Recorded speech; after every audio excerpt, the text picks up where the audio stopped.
सत्संगत जी, प्रेम से कहना धन्यकार जी। सत्संगत, गुरु की बड़ी कृपा है। गुरु की कृपा से ही हम आज इस प्रभु परमात्मा की बंदगी करते हैं। ये अंग संग दिखाया सत्संगत कहते हैं, गुरु दिखावे गुरु मनावे, गुरु ही प्यार सिखाता है। गुरु ही सत्संगत प्यार सिखाते हैं। इस प्रभु परमात्मा के साथ हमारा रिश्ता सदगुरु ने जोड़ा, क्योंकि सत्संगत जी हम तो इतने भ्रमों में पड़े हुए थे। हमारे जीवन में इतने भ्रम थे कि ये नहीं करेंगे तो ये हो जाएगा, वो नहीं करेंगे तो वो हो जाएगा। लेकिन सत्संगत सदगुरु ने सारे भ्रम खत्म कर दिए। कहते हैं, बंधन तोड़ मिलावे राम, अनहद सेज लगावे ध्यान, कटे कलेश सदा सुख रहिए, ऐसा दाता सदगुरु कहिए। कहते सारे भ्रमों को खत्म करके, सारे बंधनों को काट करके इस निराकार प्रभु परमात्मा हद के साथ, सत्संगत बेहद है ये, इसके साथ में ध्यान सदगुरु ने सहज में ही जोड़ दिया। सत्संगत कहते हैं, घर में घर दिखाया मुर्शद ने, घर में ही घर मुर्शद ने दिखा दिया। आओ सत्संगत, हमें कहीं दूर जाने की जरूरत नहीं है। हमने इस प्रभु परमात्मा की बंदगी अपने घर में रहकर भी कर सकते हैं। सत्संगत, गुरु ने ऐसा ज्ञान दिया है कि इसकी जहाँ जाए, जहाँ बैठ कर के हम सत्संगत इसका सिमरन कर सकते हैं, इसकी याद कर सकते हैं। क्यों? क्योंकि गुरु ने कृपा की, गुरु ने दिखाया, गुरु ने मनाया, गुरु ने समझाया कि देख ये ब्रह्म है, ये परमात्मा है, ये निराकार है, इसकी बंदगी करना है। तो सत्संगत बंदगी तो निरंकार की करनी है, लेकिन शुक्राना सदगुरु का करना है। क्योंकि कहते भी हैं, गुरु गोविंद दो खड़े काके लागू पाए, बलिहारी गुरु आपने गोविंद दियो बताए। कि गुरु के बलिहार जाएं, गुरु ने गोविंद दिखाया, गुरु ने गोविंद को से मिलाया, तो हमारे जीवन की आत्मा की जो एक डोर है इस ब्रह्म के साथ गुरु ने जोड़ी। तो गुरु ने हमारे ऊपर कृपा की, तो हमने गुरु की शुक्राना करना है कि सदगुरु आपका लाख लाख शुक्राना है कि आपने हमारे जीवन में ऐसा ब्रह्म प्रभु परमात्मा को प्रकट किया कि जिससे हमारे आत्मा का रिश्ता इससे सहज में ही जुड़ गया। क्योंकि भ्रम इतने होते हैं संसार में। एक बार उदाहरण के तौर पर एक पंडित जी थे, कहीं कथा पढ़ के आए, घर आते हैं, घर आके पंडिताइन से कहते हैं, पंडिताइन प्यास लगी है, ठंडा सा पानी पिलाओ। तो घर में पानी नहीं था। अब पंडिताइन चली गई पड़ोसी के पास, पड़ोसी के यहाँ से पानी लाई और पंडित जी को पिला दिया। तो बड़ा ठंडा पानी, पंडित जी बड़े शीतल हुए। पंडित जी कहने लगे, पंडिताइन बड़ा ठंडा पानी है, कहाँ से लाई हो, बड़ा शीतल हो गया मन। तो पंडिताइन कहती हैं कि घर में तो पानी था नहीं, मैं पड़ोसी कुम्हार के यहाँ से पानी लेके आई हूँ। अब पंडित जी तो भड़क गए। पंडित जी कहने लगे कि पंडिताइन तेने तो धर्म भ्रष्ट कर दिया, तूने हद कर दी, तू कुम्हार के यहाँ से पानी लेके आई है, तूने मुझे कुम्हार के घर का पानी पिला दिया। मैं पंडित हैं हम, हमारा धर्म भ्रष्ट तुमने कर दिया। तो कोई बात नहीं, वो बात निकल गई सत्संगत। फिर पंडित जी कहते हैं, पंडिताइन भूख लगी है, खाना ले आओ। अब पंडिताइन कहती है, खाना तो मैंने फेंक दिया। कि पंडित जी पूछने लगे, क्यों? क्योंकि वो जो खाना मैंने बनाया था वो नाज तो नीची जाति वालों ने काटा था, और नीची जाति वालों के यहाँ से ही मैं सब्जी लेकर के आई हूँ। जो सब्जी बेचता है वो भी एक सब्जी वाला है, नीची जाति का है, इसलिए मैंने सब्जी भी फेंक दी और खाना भी फेंक दिया। तो सत्संगत पंडित जी चुप हो गए। फिर कहते हैं, कोई बात नहीं, चल दूध ही लिया, दूध पी लेता हूँ। तो फिर पंडिताइन सामने से कहती हैं कि मैंने दूध भी फेंक दिया। कि क्यों? दूध क्यों फेंक दिया? कि जो गाय धोने आता है वो नीची जाति का है, इसलिए मैंने दूध को भी फेंक दिया, दूध भी नहीं रखा घर में, क्योंकि हम तो पंडित हैं। तो पंडित जी तो बड़ा गुस्से में आए। पंडित जी कहने लगे कमाल है, दूध से क्या हुआ, वो क्या दूध से छिप गया था, दूध से भी कोई जाति होती है। तो साथ संगत इस तरह से पंडित जी भड़कने लगे।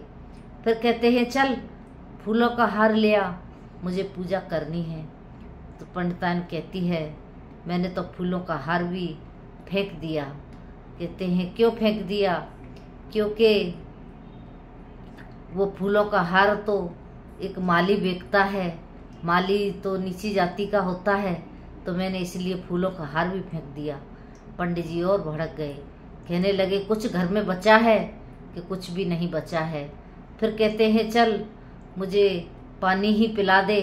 तो फिर पंडितान कहती है अब तो पानी भी नहीं है, जो मैं पानी मटके में भर के लाई थी वो मैंने फेंक दिया है, क्योंकि मटका कुम्हार के यहाँ से आया था। तो साथ संगत पंडित जी भड़कने लगे, गुस्सा करने लगे, कहने लगे कुछ बचा भी है घर में कि कुछ नहीं बचा है। कहने लगी और तो कुछ बचा नहीं, ये घर बचा है, ये घर को भी अब मैं धीरे धीरे करके फोड़ दूंगी।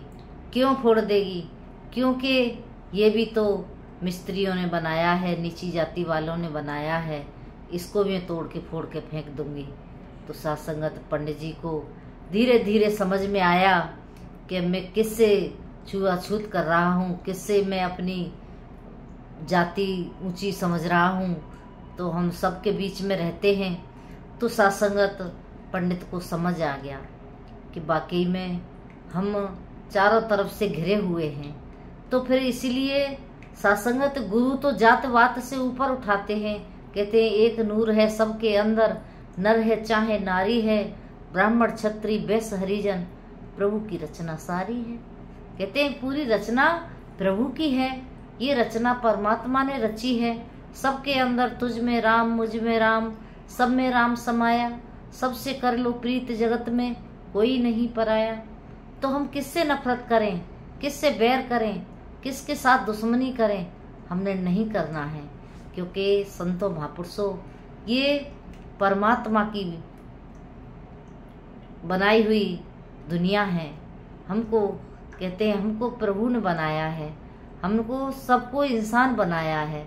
इसीलिए महात्मा कहते हैं किसी एक संत निकले कहीं किसी को पूछने के लिए कि तुम कौन हो, तो किसी ने कहा मैं जाट हूँ, कि फिर दूसरे से पूछा कि मैं ब्राह्मण हूँ, फिर तीसरे से पूछा कि मैं क्षत्रिय हूँ, फिर चौथे पूछा मैं वैश्य हूँ, तो और आगे पूछा तो कहने लगा कोई मैं वकील हूँ, और कोई कहता है कि मैं डॉक्टर हूँ, कोई कहता है मैं टीचर हूँ।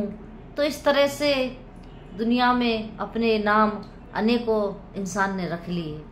लेकिन सोचने लगा कि मैंने दुनिया में हर इंसान से पूछा, अनेकों सैकड़ों लोगों से बात की, सैकड़ों लोगों को पूछा, लेकिन सबने एक ही जवाब दिया। सबने अपनी अपनी जाति बताई, सबने अपने अपने कर्म बताया, लेकिन किसी ने ये नहीं कहा कि मैं इंसान हूँ। मैं तो इंसान ढूंढने के लिए निकला था, लेकिन मुझे कोई इंसान नहीं मिला। इसलिए साथ संगत बाबा जी से किसी ने कहा कि आप तो अपने चेले बनाते हो। कहते हैं नहीं, मैं चेला नहीं बनाता, मैं इंसान बनाता हूँ। हर चीज़ की फैक्ट्री होती है, लेकिन इंसान बनाने की कोई फैक्ट्री नहीं होती। इंसान तो गुरु बनाता है, क्योंकि इंसान वही होता है जिसके अंदर इंसानियत होती है, जिसके अंदर दया होती है, जिसके अंदर करुणा होती है, तो वो इंसान होता है। तो कृपा करो, ये गुण हमारे अंदर तभी आते हैं जब हम कहीं किसी सत्य पुरुष का संग करते हैं, किसी सद्गुरु का संग करते हैं। और सद्गुरु ये पढ़ाई पढ़ाते हैं, ये समझाते हैं कि तुम इस संसार में आए हो तो किस लिए आए हो, बैर करने के लिए नहीं आए हो। क्योंकि संतों महापुरुषों बैर तो जानवर करते हैं। हम देखते हैं, कुत्तों को भी देखते हैं, कुत्तों के एरिए बटे होते हैं, बंदरों को देखते हैं, उनके एरिए बटे होते हैं, एक दूसरे के एरिया में कोई जा नहीं सकता, कोई घुस नहीं सकता, अपने अपने दायरे में सब रहते हैं। इसी तरह से सासंगत संत होते हैं। संत तो मर्यादा में रह करके भक्ति करते हैं, गुरु की मर्यादा, लेकिन इंसान एक ही होता है। हमने बैर नहीं करना है, हमने जानवरों की तरह नहीं मर्यादाएं में रहना है, नहीं लड़ना है। हमने रहना है तो मिलवर्तन से रहना है, प्रेम से रहना है, दया से रहना है, करुणा के साथ रहना है, एक दूसरे की भावनाओं को समझते हुए परिवार में रहते हैं। परिवार में सदस्य होते हैं, 2 होते हैं, 4 होते हैं, 6 होते हैं, सबकी मत अलग अलग होती है, लेकिन सबको समझना बड़ा मुश्किल होता है। लेकिन जब हम सबको समझ के सबके साथ मिलके चलते हैं तो फिर कहते भी हैं सासंगत जहाँ सुमत वहाँ संपत नाना, जहाँ कुमत वहाँ विपत निधाना। कहते हैं जहाँ सुमत होती है वहाँ संपत्ति की भरमार होती है और हर चीज़ की वहाँ पर भरपूर सासंगत हर चीज़ होती है। लेकिन कुमत में अच्छे अच्छे काम भी बिगड़ जाते हैं, अच्छे घर बिगड़ जाते हैं, अच्छे परिवार उजड़ जाते हैं। इसलिए संतों महापुरुषों सतगुरु यही सिखाते हैं, प्रेम से हमने रहना है, एक दूसरे के साथ प्रेम करना है, सबके साथ मिल बर्तन से रहना है। तो दासी इन्हीं शब्दों से आपसे क्षमा चाहती है, और कहीं कोई शब्द ऊंचे नीचे निकला हो तो बख्श लेना। और हमने सबसे ऊपर उठ के, कहते ऊपर उठ के इंसान तू जरा देख, दुनिया में भक्ति ही सबसे ऊंची है। तो ऊंचा उठकर वही उठ पाता है जो अपने आप को झुका के चलाता है। तो हमने अहंकार से और नफरत से, निंदा से, इन सब से दूर रह करके हमने प्रेम से, दया से, करुणा से अपने जीवन को सजाना है, संवारना है।